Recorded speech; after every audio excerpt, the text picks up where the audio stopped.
오늘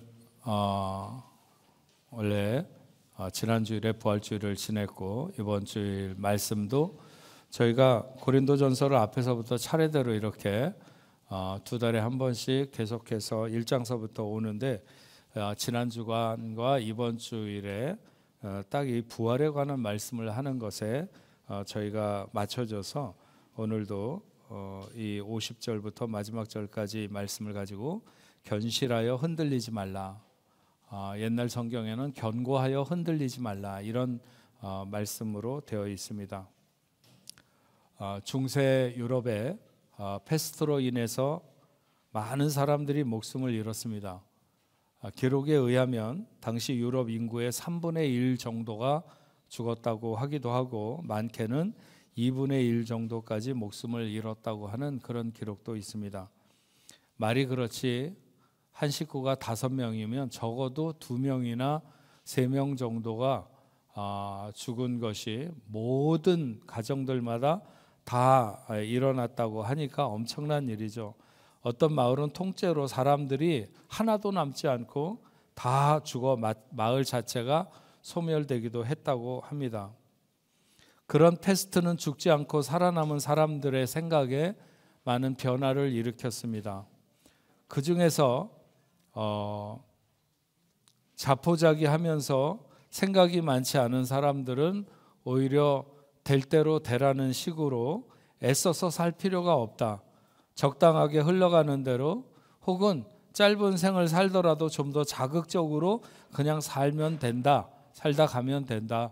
뭐 아무리 애써봐야 무슨 소용이 있냐. 이래서 그냥 그렇게 포기하는 심정으로 더 방종하는 쪽으로 흘러간 사람들이 있습니다. 그런가 하면 생을 좀 더 진지하게 생각하는 사람들 혹은 신앙을 가진 사람들은 뭔가 우리에게 닥친 이런 그 커다란 재앙이 신의 형벌로 생각을 하면서 살아온 삶의 방식을 다시 한번 고찰하고 반성하면서 고쳐서 살아야 된다.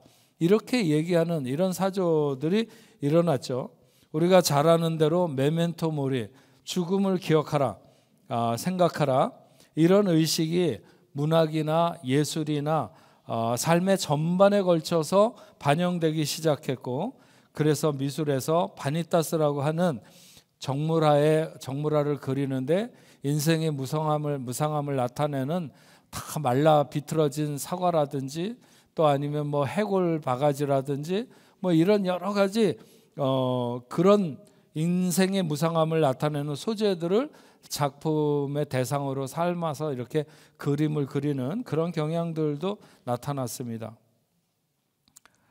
중국의 격언집 중에서 증광현문이라고 하는 것이 있는데 거기에 나오는 말 중에 장강후랑 추전랑이라고 하는 말이 있습니다. 긴 강에 장강에 뒷물이 앞물을 밀어낸다 뭐 이런 말입니다.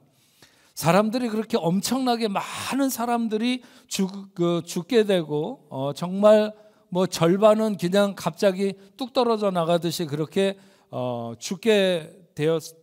죽음을 통해서 뭔가 역사적으로 중대한 교훈을 받을 것 같지만 그렇다고 그것이 역사를 이끌어가는 어떤 동력이 되는 것이 아니라 결국 시대는 보면 뒤에서 새롭게 태어나는 시대가 밀어내는 것으로 간다는 거죠. 그러니까 강이라고 하는 것은 앞에서 끌어당기는 것이 아니라 뒤에서 밀고 오는 것이 앞으로 밀고 나간다. 뭐 이런 세대의 어떤 교체를 말하는 것인데 사실 역사에서 무엇을 배우고 잊지 말아야 하는 것은 굉장히 중요한 것이지만 그러나 그게 그렇게 쉽지 않다고 하는 것입니다.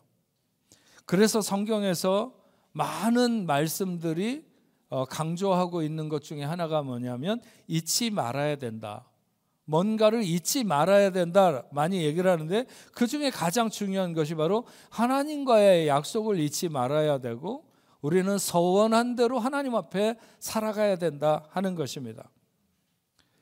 사실 얼마 지나지 않았습니다. 우리가 코로나를 보낸 지 얼마 지나지 않았지만 코로나가 한참 창궐일 때만 하더라도 사람들은 이렇게 어떤 자유가 속박되고 어디에 갇혀서 못 나가고 이러다 보니까는 언젠가 자유한 시간이 오게 되면 내가 옛날같이 그렇게 시간을 느슨하게 그냥 풀어지게 사는 것이 아니라 조금 더 이렇게 뭐라 그럴까요? 하나님 앞에서 혹은 우리가 믿는 사람들이니까 그렇게 이제 시간 활용을 잘 하면서 살아야지 하는 그런 생각들이 많았지만, 또 지나고 얼마의 시간이 지났을 때 우리에게 주어진 자유의 시간들이 절대자의 시간에서 또다시 나의 시간으로 돌아오고 있는 이런 모습들을 우리가 많이 보게 된다고 하는 것이죠.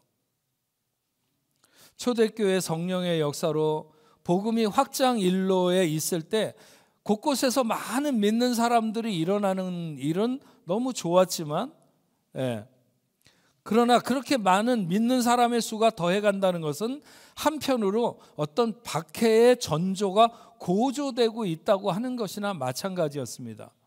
외적으로는 그런 모습이었고 내적으로는 많은 이단들이나 혹은 잘못된 사상이 교회에 들어오게 되고 사람들이 거기에 미혹되어서 교회가 뭐 이렇게 혼란스러운 그런 상황을 겪게 되는 거죠.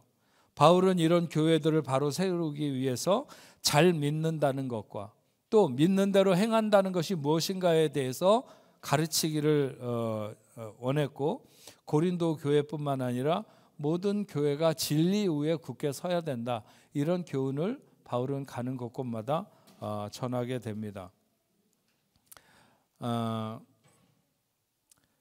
바울이 고린도 교회에 문제가 되었던 것들을 우리가 1장서부터 살펴본 것처럼 하나하나 뭐 그것이 무슨 방언의 문제든지 뭐 음식을 먹는 것이든 여러 가지 하여튼 다 이렇게 이야기를 하다가 하나씩 설명을 하다가 부활에 관한 설명을 할 필요가 있겠다고 하는 것을 이게 절실하게 느끼게 됩니다. 그것은 부활에 대한 바른 이해와 믿음이 모든 생활을 이기는 동력이 될 수 있기 때문입니다. 왜냐하면 바울도 내다볼 때 이거 한번 어떤 시대에 어떤 땅에서든지 피비린내 나는 이런 어떤 그 박해와 이런 것들이 일어나겠다, 이런 것들을 영적으로 내다보고 있지 않았겠습니까? 그러니까 이 바울이 생각할 때 이런 시간에 가져야 되는 게 뭔가라고 생각을 해볼 때 그것은 부활에 대해서 좀 더 확고한 믿음을 갖는 게 좋겠다,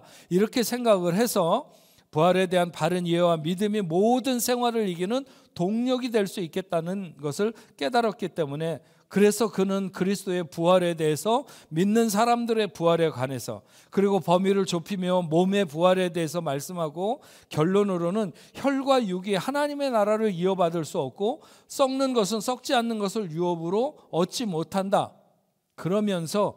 그런데 거기에 비밀이 하나 있다는 것입니다. 그것은 마지막 나팔이 울리는 순간에 홀연히 다 변화되는데 죽은 자들이 썩지 아니할 것으로 다시 살아나고 살아있는 자들도 변화되는데 썩을 것들이 썩지 아니할 것을 입고 죽을 것들이 죽지 아니할 것을 입는다고 하는 것입니다.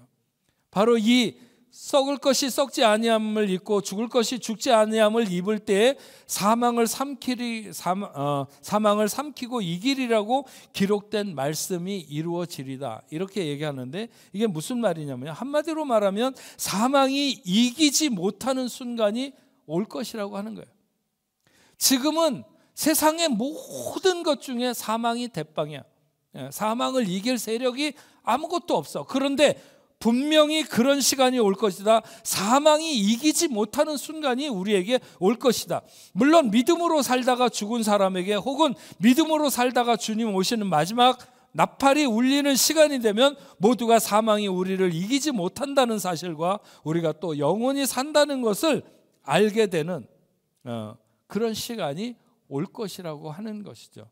그러니까 그런 소망을 갖도록 하기 위해서 부활에 대해서 바울이 전했습니다. 지난 목요일부터 토요일까지 프랑크푸르트에서 제18자 유럽 CBMC 대회가 있었습니다. 저희 교회에서도 한 10명 정도 참석을 해서 좋은 시간을 가졌습니다. 그동안 유럽 대회는 뭐 유럽의 실업인들이라고 하는 분들이 그렇게 많지도 않고 그래서 조금 몇 번의 대회가 있었지만 좀 어려운 측면들이 있었는데, 이번에는 프랑크푸르트의 한마음교회가 교회당을 빌려주고 또 독일에서 사업하는 많은 회원들이 중심이 돼서 어느 때보다 상당히 좋은 대회가 됐습니다. 저희 교회에서 간 우리 김미아 집사님 어머니 되시는 우리 서영순 권사님의 간증이나 또 우리 이배 장로님의 간증도 큰 반향을 불러일으켰고 많은 사람들이 굉장히 좋아했습니다. 근데 그 대회 둘째 날 오전에 한국에서 온 의사 중에 고윤석 박사라고 내과 의가 와서 간증을 했습니다. 김포 우리병원이라고 하는 곳에 순환기 내과과장인 이분은 아들이 하나 있는데 중학교 정도인가 뭐 하여튼 그 정도 되는 아들인 것 같은데 병명은 잘 못 들었지만 어쨌든 무슨 스펙트럼 증후군인가 뭐 하여튼 발달 장애를 앓고 있는 그런 아이인데 아버지가 의사였지만 아이의 성장이 좀 이상하다, 좀 늦는다 이렇게만 생각했지 실제적으로 초기에 그 아이의 질병에 대해서 충분히 인지를 못했다고 그래요. 근데 이제 시간이 지나면서 알게 된 것은 아이가 이제 상당히 장애가 심하고 그래서 1급 장애 진단을 받게 되고 이 아이는 그 뭐라 그럴까요? 그런 자기가 아픈 것을 자기 입으로 말을 할 수 없는 어디가 아픈데 어디가 아프다고 말할 수 없는 표현하지 못하는 그런 그 아이인데 이 아이가 이제 조금씩 자라면서 그런 어떤 표현 못하는 것들이 폭력성 같은 것으로 나타나게 되는 거죠. 그래서 그 아이를 키우는 아버지나 어머니가 감당하기 어려울 정도의 이렇게 아이가 되는 거예요.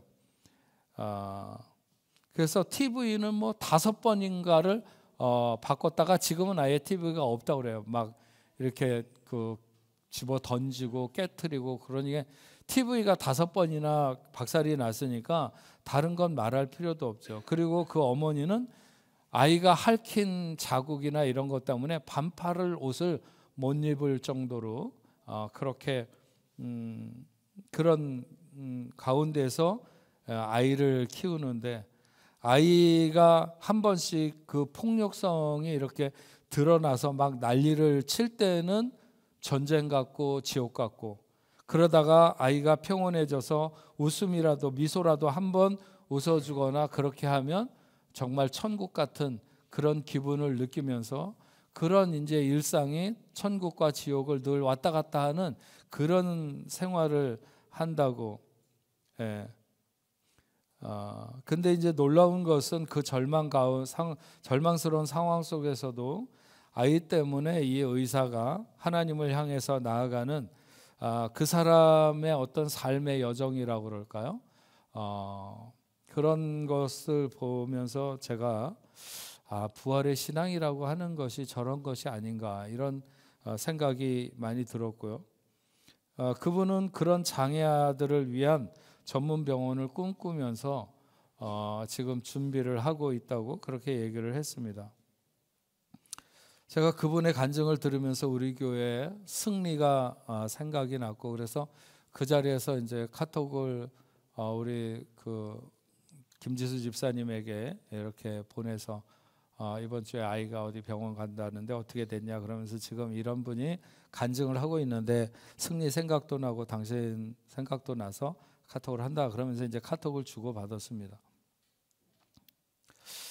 어떤 면에서 우리 교회의 승리가 더 심한 장애일 수도 있고 어떤 면에서는 그래도 폭력성이 그와 같지 않아서 감사하기도 하지만 그 분이 자기 아이를 데리고 충현교회인가를 다닌다고 그래요. 근데 그 교회는 장애아 돌봄센터 같은 것을 운영을 해서 너무 그런 아이를 가진 부모의 입장에서 너무 감사하다고. 그러면서 그 교회에 처음 가서 예배 드릴 때 아이가 괴성을 질러도 아무도 아랑곳하지 않고 예배에 집중하는 그런 것이 너무 좋았다고. 저는 그런 얘기를 들으면서 그 아이를 위해서 애를 쓰고 살아가는 부모도 참 멋지지만 그 교회 그가 다니는 그 교회 성도들도 참 부유하다. 뭐 제가 충현교회 잘 알죠. 예, 그 담임 목사님도 잘 알고. 근데 참 부유하다 그런 생각이 들었어요.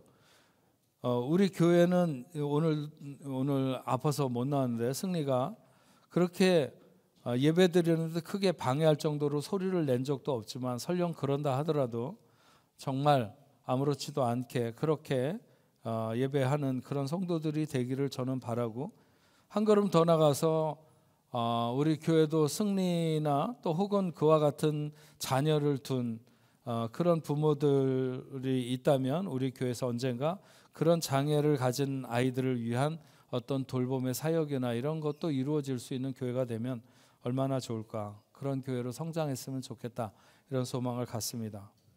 앞에서 그 고윤석이라는 의사도 그 자녀를 자기 영혼의 면류관의 보석처럼 여기고 힘든 삶을 멋지게 승화시켜 나가는 그런 모습, 자기는 정말 그 아이가 아니면, 그 초반에도 그런 간증을 하던데 아마 지 잘난 줄 알고 그냥 그렇게 뻗치면서 살아갔을 것이다, 그렇게 얘기를 하는데, 제가 우리 오현주 권사님하고 김지수 집사님한테 제가 여러 번 얘기를 했습니다. 승리는 당신의 가정에 하나님이 보석처럼 주신 자녀다.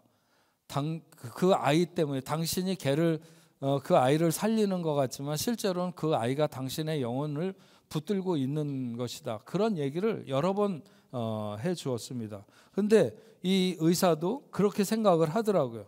만약에 그 아이가 없었다면 자기의 영혼은 정말 되는 대로 막 나가다가 피폐하게 됐을 것이다, 그렇게 생각을 하는데 저는 그게 맞다고 생각이 듭니다. 그래서 오늘 오전에도 우리 오현주 김지수 집사님도 그런 멋진 승리자가 될 수 있길 바란다, 이렇게 말씀을 드렸습니다. 욥은 자녀 10명을 졸지에 다 잃고 가진 재산을 다 잃고 아내도 잃고 몸도 병들어서 기와 조각으로 자기의 가려운 몸을 긁을 정도면 그의 인생은 끝난 것이고 죽은 것이나 마찬가지라고 말할 수 있습니다. 우리가 살아가다가 어떤 그 환난을 만나거나 어려움을 당한다고 해서 누가 이 욥처럼 이런 고난을 당할 수 있겠습니까? 그의 친구들이 그의 전에 살던 모습을 알기 때문에, 그리고 지금의 그 보는 모습을 볼 때 너무 기가 막혀서 한동안 친구들이 말을 못하는 게, 세상에 이렇게 될 수 있는가? 그러면서 그 친구들이 생각하기를 이것은 하나님의 심판이고 하나님이 치신 것이 아니라면 이렇게 될 리가 없다고 생각하는 거죠. 그래서 그 친구들은 욥과 변론할 때 의례 하나님의 심판이 너에게 이렇게 임한 것이라고 결론 지어놓고 그의 죄를 탐색하기 시작합니다. 하지만 그래도 욥은 비교적 하나님이 사탄에게 자랑할 만큼 그렇게 호락호락 쉽게 사탄의 어떤 예상대로 넘어가지는 않는 것이죠. 그가 무죄한 인생은 결코 아니지만 그래도 끝내 하나님에게서 그 이전에 부요하고 풍족했던 그런 삶에 배나 더 되는 부요함을 누릴 수 있는 그런 결과를 이끌어내게 됩니다. 우리 이장로님도 간증하시면서 젊은 작가 후배들에게 무명한 시절이 전성기이고 그때가 가장 찬란한 시기라고 이렇게 얘기하셨다고 그래요. 저는 여기에서 영적으로 조금 더 깊이 생각해 보면 인생이 가장 고통스럽거나 가장 비참하고 가장 힘들고 약한 시간을 지나지 않고는 결코 찬란한 부활로 나올 수 있는 그런 시간이 우리에게 없다고 저는 생각합니다. 그런 아픈 시간을 통해서 생명이 약동하는 시기가 되는 것이고, 그런 과정이 없으면 아무 일도 안 일어나는 것입니다. 서영순 권사님도 몇십 년의 시집살이를 통과하면서 그래도 끝까지 무너지지 않고 좌절하지 않고 이겨냈을 때 한 생명 한 생명이 돌아오는 그런 부활을 맛봤다, 그런 간증을 했습니다. 이 시대를 살펴보면서 이 시대의 특징이 뭘까를 살펴보면 즐기자 하는 데 있습니다. 아픔의 시간을 지내고 인내의 시간을 지내야 성장이 오고, 몰아치는 비바람을 맞고 버텨야 단단해지고 굳어지는 것을 다 배제하고 이 시대는 그냥 즐기자,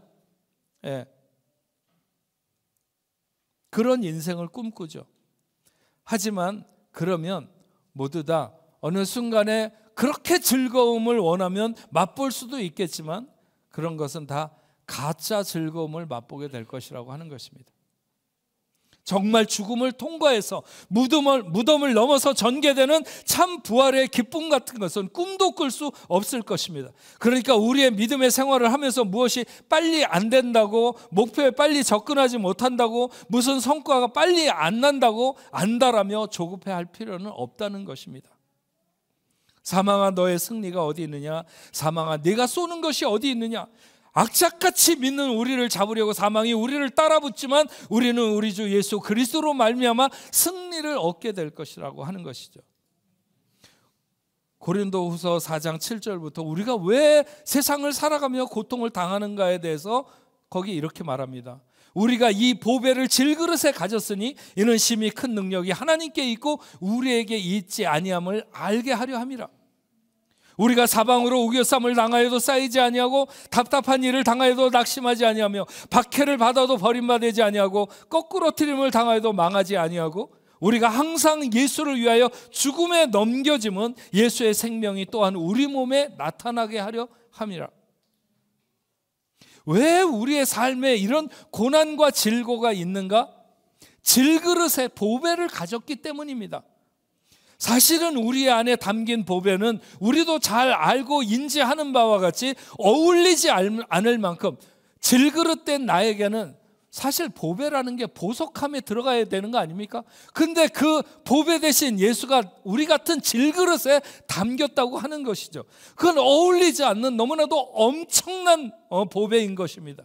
그렇지만 그 보배를 가짐으로 우리가 우겨쌈을 당할 때도 있고 답답한 일을 당하기도 하고 박해를 받기도 하고 거꾸로 트림을 당해도 결코 망하지 않는다는 것입니다. 망할 수 없고 질그릇을 망하게 하는 것은 그 안에 보화를 깨지게 하는 것이기 때문에 결코 그 보화를 깨트릴 수 없다고 하는 것이죠.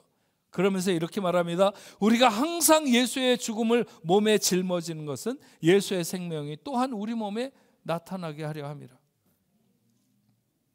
우리가 왜 예수의 죽음에 동참하고 예수를 위해 죽음의 자리에 내어주고 죽음의 자리로 스스로 걸어 들어가는가? 그것은 예수의 생명이 우리에게 나타나게 하려고 한다는 것입니다.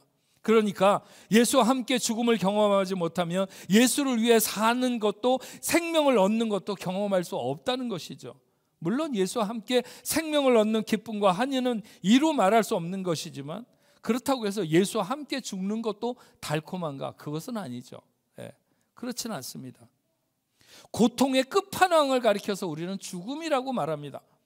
더 이상 고통을 참을 수 없고 더 이상 고통을 견딜 수 없다고 말하는 그 경계를 넘어서는 거기에 죽음이 있는 것입니다. 그러니까 그것은 심심해서 한번 죽어봐야 되겠다? 이걸 가지고는 안 되는 거죠. 결코 그렇게 말할 수 없습니다.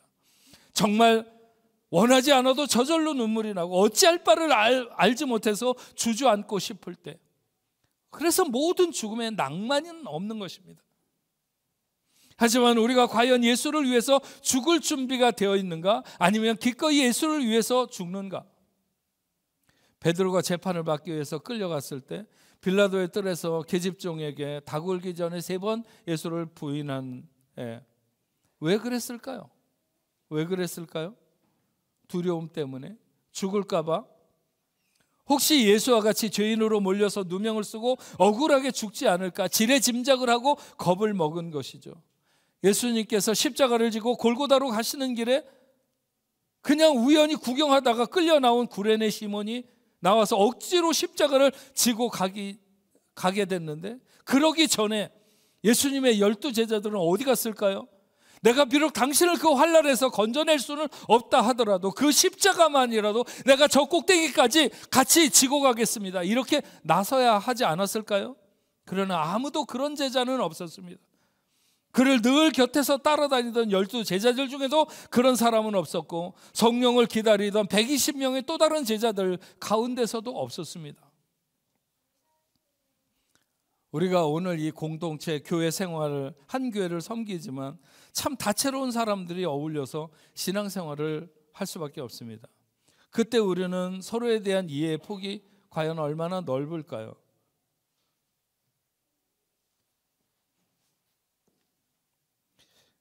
그런 얘기 있잖아요. 우리 집사람은 나의 로또다. 안 맞아. 예. 지독하게 안 맞아. 뭐, 예.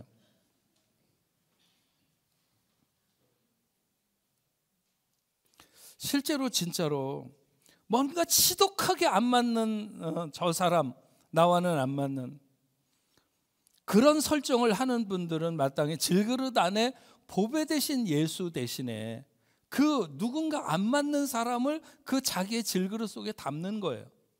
이런 사람은 그 질그릇조차도 지켜낼 수가 없어요. 쉽게 깨지고 파산하게 되는 거죠. 하지만 내 안에 담긴 예수의 가르침과 복음의 교훈을 따라 그런 잘 안 맞는 사람을 이해하고 관용으로 봐주기 위해 혹 고통의 순간을 인내한다면, 더 심해서 눈물이 날 만큼 힘들고 어려운 순간이 있어도 지나간다면 하나님은 그 아픔이 어떻게 승화될 수 있는지 우리에게 나타내 보여주실 것이라고 하는 것입니다.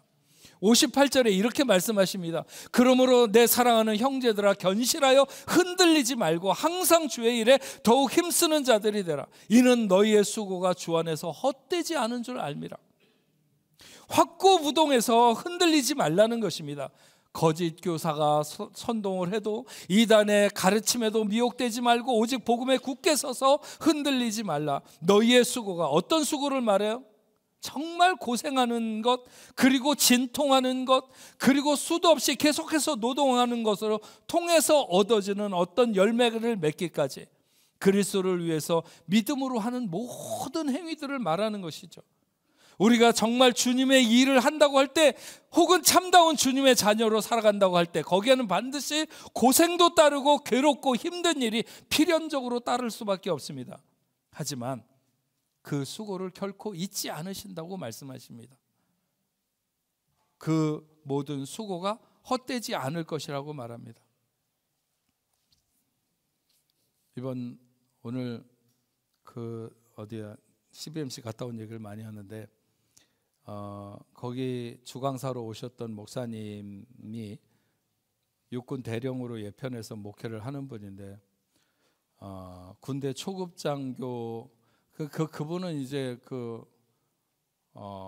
군목인 거죠. 군목으로 이렇게 이제 군목이 뭐 중인가 뭐 하여튼 그때서부터 시작을 해가지고 이렇게 이제 올라가는데, 어쨌든 대령까지 계시다가 대령으로 있다가 예편을 하신 분인데, 그 사람이 군목을 하는 중에 초급 장교 중에 하나, 중인가 뭐 그런 사람이 소위탄이라고 하는 수류탄 같은 건데, 이렇게 던지면 불바다를 만드는 그런 수류탄이 있나 봐요. 근데 이제 그걸 잘못 만져가지고 터지면서 손가락 10개가 다 이렇게 날아가 버리고 온몸에 화상을 입고 그런 사고가 일어났다고 이제 연락이 와서 가보니까, 육군병원에 가보니까 온몸에 붕대를 감아놓고 그 모든 나무 토막처럼 이렇게 막 얼굴서부터 온몸을 다 감아놨는데, 거기에 이렇게 막 피가 이렇게 배어 나오는 그 사고가 난 병사를 이렇게 안고 기도를 하는데 얼마나 마음이 아픈지. 그래서 기도하고 이제 기도를 해주고 나오다가 너무 마음이 힘들고, 그래서 이제 알아봐가지고 그 손가락 봉합 수술을 가장 잘하는 한국의 그런 병원을 알아봐서 거기에 전문의를 찾아갔다고 합니다. 그래가지고 얘기를 했다고 그래요. 혹시 손가락 2개만 다른 이런 환자에게 이렇게 그 접합 수술을 해줄 수 있냐? 그러니까 자기 손가락 2개를 띄어서 그 병사에게 이렇게 해줄 수 있냐? 이제 그렇게 물어봤다고 그래요. 그랬더니 그게 할 수 있고 없고를 떠나가지고 법적으로 부모 자식 간에도 그건 안 된다는 거예요. 그러니까는 자식이 설령 그렇게 됐어도 부모가 그 살아있는 사람의 손가락을 잘라가지고 그 자식한테 그렇게 해줄 수 없다고 그런다는 거예요. 어쨌든 그분이 이제 그런 군인으로서 목회자로서 이렇게 살아오면서 그런 일을 봐서 그런지 모르겠지만 나중에 이분이 어느 날 자기의 신장을 하나 누군가에게 주겠다. 그래서 이제 신장을 주겠다고 해가지고 이제 이분이 신장을 다른 사람에게 이렇게 실제로 주게 되는, 알지 못하는 사람에게 이제 신장을 주었습니다. 손가락을 줄 수 있는가? 줄 수만 있다면 주겠다. 그래서 젊은 사람이 손가락 2개라도 있으면 그것으로 뭔가를 하면서 살아갈 수 있지 않겠는가. 자기는 왼손잡이인데 그래서 오른손가락에 2개를 줄 수 있겠다, 이렇게 생각을 하고 병원을 찾아갔던 것인데 주지 못했지만 아마 그런 마음이 남아 있어서 그랬는지는 모르겠지만 어쨌든 신장을 주는 것에 대해서는 결심을 하고 그렇게 정말 강력하게 반대를 하는 자기 부인의 어떤 그 사모님의 그걸 꺾고 결국 주게 됐다고 합니다. 우리가 그리스도를 위해서 죽음을 각오한다면 믿음의 식구들을 위해서 우리가 무엇인가를 양보하거나 아니면 좀 더 폭넓게 이해하거나 혹은 그 어려운 사람을 섬기는 일이 그토록 힘들지는 않을 것입니다. 그렇지 않고 그 어떤 마음의 결정도 없이 신앙생활을 하다 보면 우리는 모든 바람에 다 흔들거릴 수밖에 없고 모든 시험에 다 빠질 수밖에 없습니다. 견실해서 흔들리지 않으려고 하면 우리는 늘 예수를 위한 깊은 마음의 결정을 안고 살아가야 되는 거예요. 내가 예수를 위해서 죽으면 죽으리라, 이런 게 선명하게 내 중심에 살아있으면 그까짓 건 누가 좀 나를 욕한다고 해서, 누가 좀 내 마음에 내 기분에 상한다고 해서 그것 때문에 절망하거나 그것 때문에 무슨 교회를 다니니 많이, 아니 우리 교회 무슨 문제가 있어서 그런 거 아니에요. 아무도 없어요. 우리 교회 정말 문제 하나도 없어요. 네. 처음 오시는 분들 혹시 저 목사님 혹시 뭔가 있어서 그래, 아니 그게 아니라 평소에 우리가 그런 생각을 가지고 살아야 되는데, 내가 예수를 위한 생각이 얼마나 깊은가, 나는 과연 예수를 위해서 무엇을 내놓고 살아가고 있는가, 이게 결정되어 있어야만이, 그래야만이 내가 오늘 믿음의 생활을 해 나가는 데 있어서 좀 승리할 수 있다는 거죠. 예? 그럴 수 있다고 하는 것입니다. 나는 질그릇일 뿐인데 내 안에 담긴 보배 때문에 내가 살고 그 보배 때문에 당하는 여러 가지 환난과 고통은 생명을 위한 그리고 부활을 위한 장치라고 하는 것을 잊지 않는, 내가 오늘 그리스도 때문에 고통을 당한다면 정말 더 영광스러운 부활의 순간을 맞이할 수 있다는 사실을 우리가 내다볼 수 있다면 그 길을 안 가겠어요? 그런 옛날에 그런 예화도 있잖아요. 뭐 막 이렇게 예수 믿는다고 막 이렇게 사람들 한 명씩 다 그 강에다 던지면서 죽이는데 그렇게 죽이던 사람이 갑자기 누가 나는 안 죽겠다고 막 그러고 나서니까 죽이던 사람이 내가 죽겠다고 그래서 그 강물로 뛰어드는, 근데 보니까 그 사람 눈에는 천국에서 면류관을 그 사람에게 씌워주려고 이렇게 내려오고 있는데 나는 예수 안 믿겠다 뭐 이러면서 거부하고, 그러니까 그 예수 믿는다고 죽이던 사람이 내가 대신 죽겠다고 그러고 자기가 죽었다는 뭐 그런 얘기가 있는데, 어쨌든 네. 사랑하는 성도 여러분, 부활의 신앙이란 죽음에 내려가는 신앙입니다. 다만 그리스도와 함께 그를 위해 죽으면 우리는 부활이요 생명이신 주님과 함께 승리하는 날을 맞게 될 줄로 믿습니다.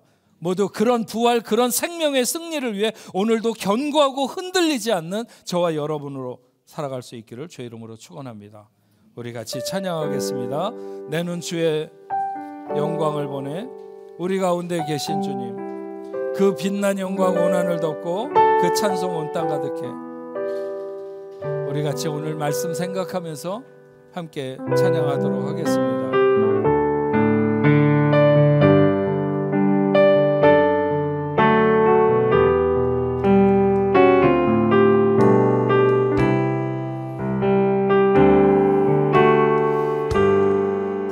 주의 영광을 보내.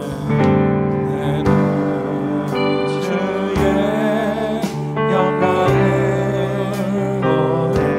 우리 가운데 계신 주님, 우리 가운데 계신 주님, 그 빛난 영광, 빛난 영광, 온하늘 덮고 그 찬송 온 땅 가득해, 찬송 온 땅 가득해. 내 눈 주의 영광을 보내, 주의 영광을 보내. 찬송 가운데 서신 주님, 주님의 얼굴은, 주님의 얼굴에 온 세상 향하네, 향하네. 권능의 팔을 드셨네, 권능의 팔을 드셨네. 주의 영광 이곳에 가득해. 우린 손에 주님과 함께, 손에 주님과 함께 찬양하며 우리는 전진하며,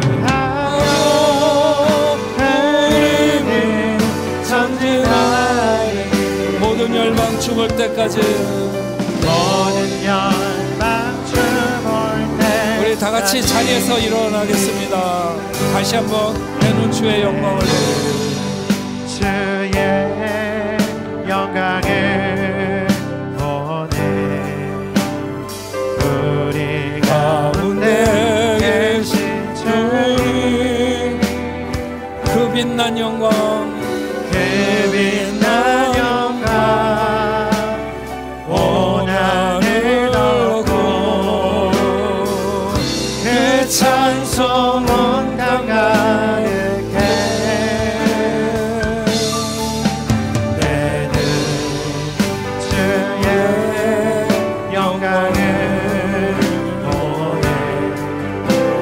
찬송 가운데 서신 주님, 주님의 얼굴은, 주님의 얼굴에 온 세상 향하네. 권능의 팔을 드셨네.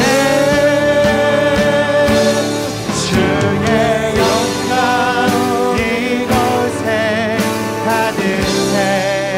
우린 손에 주님과 함께, 우리 손에 주님과 함께 찬양하며 우리는 전진하리. 하며 우리는 전진하리. 모든 열방 죽을 때까지, 모든 열방 죽을 때까지 하늘 아버지 우리를 새롭게 하사, 하늘 아버지 우리를 새롭게 하사. 열방 중에서 주를 섬기게 하소서. 열방 중에서 주를 섬기게 하소서. 모든 나라 일어나, 모든 나라 일어나 찬송 부르며, 찬송 부르며 영광의 주님을 영광의 주님을 보게 하소서. 보게 하소서. 주의 영광 이곳에 가득해. 우린 손에 주님과 함께 찬양하며 우리는 전진하리. 모든 열방 주의.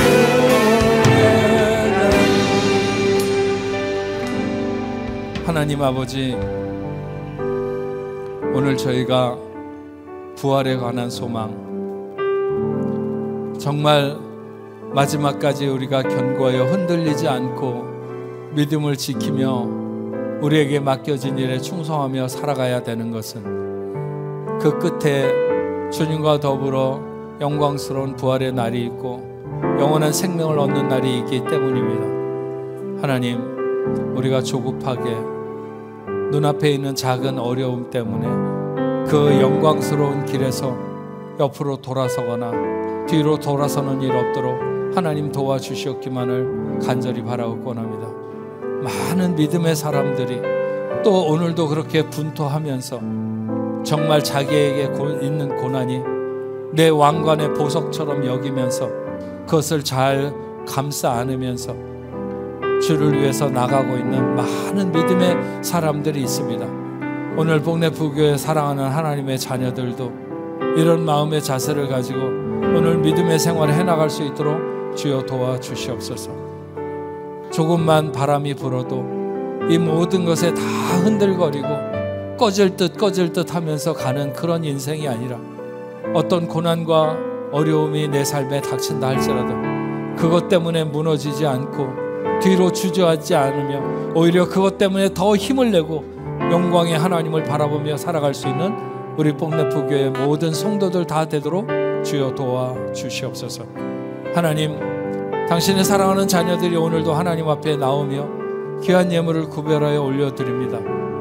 저들이 드리는 예물이 하나님 나라의 보화가 되도록 주여 도와주시옵시고 저들의 인생이 다 하나님의 것인 것을 저들이 기억하며 아버지 하나님, 그래서 우리의 힘으로 결코 살아갈 수 없는 세상 하나님이 주신 그 은혜와 복을 통해서 살아간다고 하는 그런 고백이 날마다 삶 가운데 있는 우리 복내부교회 성도들이 다 되도록 주여 도와주옵소서. 은혜와 사랑이 많으신 아버지 하나님, 오늘도 세상 끝까지 나아가서 복음 증거하고 있는 선교사님들, 오늘은 4월의 선교주일인데 우리가 저들을 위해서 아버지 하나님 선교 헌금을 드리고 또 아버지 하나님 기도로 동역하는 것은 어쨌든 아버지 하나님 이 시대에 하나님의 나라가 계속해서 전진하고 세워지는 역사를 우리가 같이 소망합니다. 함께 힘을 합쳐서 하나님의 나라를 세워가는 저희들 될 수 있도록 주님 도와주시옵소서. 은혜와 사랑이 많으신 아버지 하나님, 승리와 같이 혹은 아버지 하나님 여러 가지 이 모양 저 모양 질병으로 인하여 오늘 고통 가운데 있는 하나님의 자녀들이 있다면 하나님 찾아가 주시옵시고 아버지 하나님 그 모든 가족들에게도 동일한 은혜로 함께하여 주시어서 오히려 아버지 하나님 그 고난을 통해서 주님 앞에 더 빨리 가거나 아니면 주님을 더 선명하게 바라보며 살아갈 수 있는 귀한 삶이 될 수 있도록 주여 인도하여 주시옵시고 우리의 힘과 능력으로는 안 돼도 하나님이 원하시면 고치실 줄로 믿사오니 아버지 하나님의 각 가정들마다 안고 있는 여러 가지 문제들 혹은 아픔들 위해 하나님 함께하여 주셔서 모든 질병이 물러가고 예수의 이름으로 강건해지는 귀한 역사가 있도록 주님 인도하여 주시옵소서. 하나님 아버지, 오늘 하나님 앞에 예배하기 위해서 처음 우리 교회에 나온 하나님의 귀한 자녀들이 있습니다. 강태우, 김자은, 김혜미, 라라최, 김혜리, 김태양, 강서령, 이영주, 한혜미, 백시창, 문혜진, 김명진, 김혜정. 아버지 하나님, 사랑하는 자녀들이 오늘 어떤 이유로 이곳에 함께해서 예배 드렸든지 오늘 말씀도 저들의 아버지 한 심령에 살아있게 하여 주시옵시고 또 저들의 인생을 추적하시면서 하나님 사랑해 주셔서 어디로 가든지 늘 동행하여 주시옵시고 평생을 통해서 하나님 앞에 큰 영광 돌릴 수 있는 존귀한 삶이 되도록 주여 인도하여 주옵소서.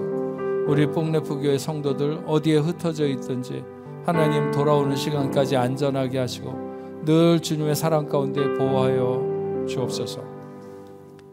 이제는 우리 주 예수 그리스도의 은혜와 하나님 아버지의 크신 사랑과 성령님의 감화 감동 위로 교통하심이 오늘 하나님 앞에 나와 예배하는 당신의 사랑하는 자녀들과 저들의 가정과 직장과 두꺼운 고국 위에 세계 만방에 흩어져 복음을 전하는 모든 선교사들과 그 사역지 위에 이제로부터 영원토록 함께 있을지어다. 아멘.